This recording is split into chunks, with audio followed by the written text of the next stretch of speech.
بسم اللہ الرحمن الرحیم۔ اسلام میں ختنہ کرنے کا آغاز کب سے ہوا؟ مرد اور عورتوں کا ختنہ کیوں کیا جاتا ہے؟ کوئی بھی کام بغیر حکمت کے نہیں ہوتا، تو عورتوں اور مردوں کا ختنہ کرنے میں کیا حکمت ہے؟ ناظرین، حضرت ابراہیم علیہ السلام کی عمر مبارک 86 برس ہو چکی تھی، لیکن اولاد کی نعمت تا حال انہیں عطا نہ ہوئی تھی۔ انہوں نے اللہ رب العزت کی بارگاہ میں استدعا کی، اے رب مجھے نیک صالح لڑکا عطا کر۔ یہ دعا اللہ تعالیٰ کی بارگاہ میں قبول ہوئی اور آپ کی دوسری بیوی حضرت حاجرہ رضی اللہ تعالیٰ عنہ کے بطن سے حضرت اسماعیل علیہ السلام کی پیدائش کی خوشخبری سنائی گئی۔ حضرت سارہ رضی اللہ تعالیٰ عنہ حضرت ابراہیم علیہ السلام کی پہلی بیوی تھی، اس لیے حضرت حاجرہ رضی اللہ تعالیٰ عنہ کے بطن سے حضرت اسماعیل علیہ السلام کی پیدائش ان پر بہت شاق گزری، اور انہوں نے حضرت ابراہیم علیہ السلام سے بہت اصرار کیا کہ حضرت حاجرہ رضی اللہ تعالیٰ عنہ اور ان کے بیٹے کو یہاں سے دور کر دو تاکہ یہ لوگ میری نگاہ کے سامنے نہ رہیں۔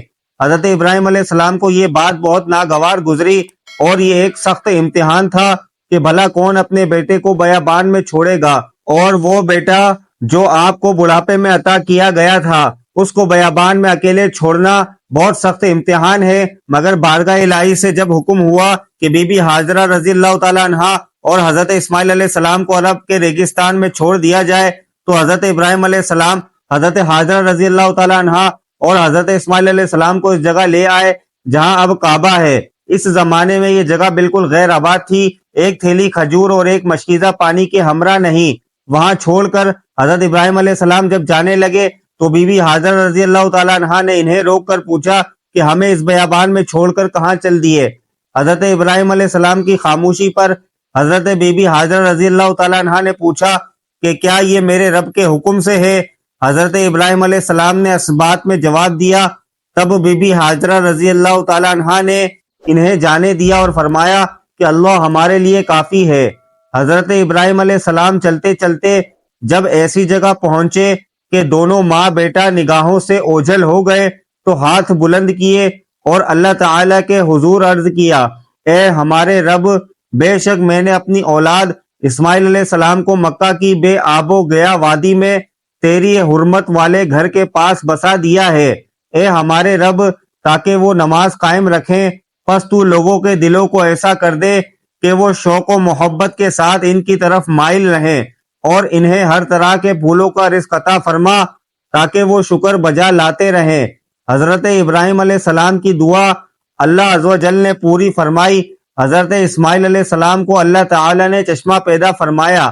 یہ چشمہ آج بھی موجود ہے، لوگ اس چشمے کو آب زمزم کے نام سے جانتے ہیں، اور ہزاروں سال گزرنے کے باوجود چشمے کا پانی اسی طرح جاری ہے۔ اللہ تعالی نے اس میں مخلوق کے لیے شفا رکھی ہے، اور وہاں پر ایک قبیلہ آباد ہوا جسے قبیلہ بنی جرہم کہتے ہیں۔ پھر حضرت اسماعیل علیہ السلام نے اسی قبیلے میں شادی بھی کر لی۔ بہت سے احکامات ایسے ہیں جن کا تعلق حضرت اسماعیل علیہ السلام کی ذات سے براہ راست وابستہ ہے، یا ان پر عمل در آمد کا حکم حضرت اسماعیل علیہ السلام کے دور میں نازل ہوا، اور ان اعمال کی ابتدا آج بھی جاری ہے۔ انہی احکامات میں سے ایک حکم ختنہ کا ہے۔ روایات میں آتا ہے کہ جب ختنہ کا حکم آیا تو اس وقت آپ کی عمر 99 برس تھی، اور کچھ روایات میں ہے کہ آپ کی عمر 80 سال تھی کہ ختنہ کا حکم نازل ہوا۔ چنانچہ آپ علیہ السلام نے اسی روز اپنا اور اپنے تمام نوکروں اور غلاموں کا ختنہ کیا۔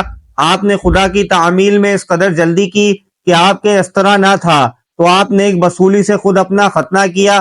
چنانچہ حضرت ابو ہریرہ رضی اللہ تعالیٰ عنہ سے مروی ہے کہ نبی کریم صلی اللہ علیہ وآلہ وسلم نے فرمایا، حضرت ابراہیم علیہ السلام نے اپنا ختنہ خود ایک بصولے سے کیا تھا جب آپ 80 برس کے تھے۔ حضرت ابو ہریرہ رضی اللہ تعالیٰ عنہ سے روایت ہے کہ رسول اللہ صلی اللہ علیہ وآلہ وسلم نے فرمایا، 5 چیزیں فطرت میں سے ہیں: ختنہ کرنا، زیر ناف بال مونڈنا، مونچھیں چھوٹی کرنا، ناخن تراشنا، اور بغل کے بال اکھیڑنا۔ ابن جریر طبری حضرت ابن عباس رضی اللہ تعالیٰ عنہ کا روایت نقل کرتے ہیں کہ سب سے پہلے صفا اور مروہ کا چکر حضرت حاجرہ رضی اللہ تعالیٰ عنہ نے لگایا، اور سب سے پہلے جس عرب خاتون کا ختنہ کیا گیا وہ حضرت حاجرہ رضی اللہ تعالیٰ عنہ ہے۔ فرمایا کہ جب حضرت حاجرہ بی بی سارہ سے الگ ہوئی تو اپنا دامن نیچے کر دیا تاکہ خون کا اثر ظاہر نہ ہو۔ ناظرین، فقہی اعتبار سے مردوں کے لیے ختنہ کرنا واجب ہے جبکہ عورتوں کے لیے مستحب ہے۔ فقہا کا اتفاق ہے کہ عورتوں کی ختنہ کروانا کوئی واجبی تاکیدی حکم نہیں ہے، البتہ اس عمل کے سنت یا مستحب ہونے میں فقہا کا اختلاف ہے۔ تاہم اتنی بات طے ہے کہ اگر ختنہ نہ کیا جائے تو کوئی حرج نہیں ہے۔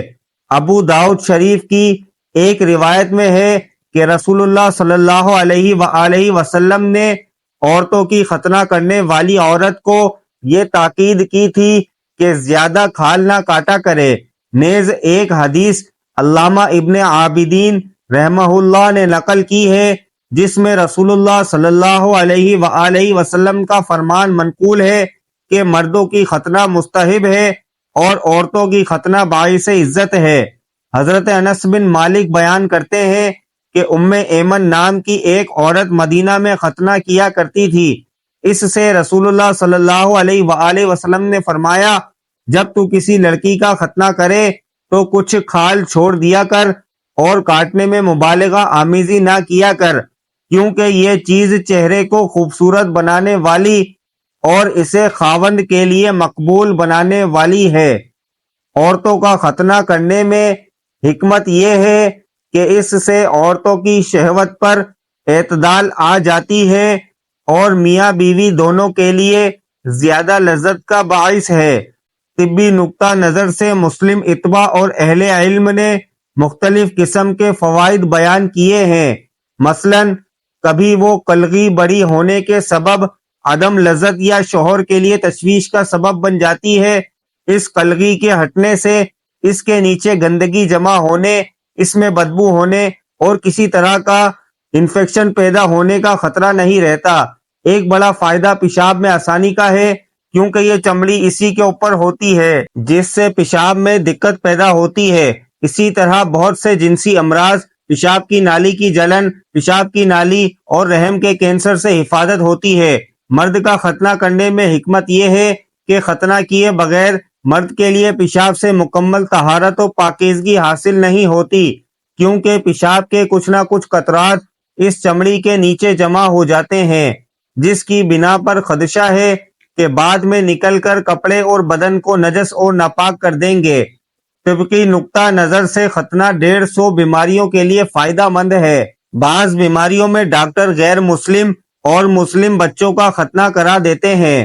ناظرین، کمنٹ باکس میں اللہ تعالیٰ کے 99 ناموں میں سے ایک نام ضرور ٹائپ کریں۔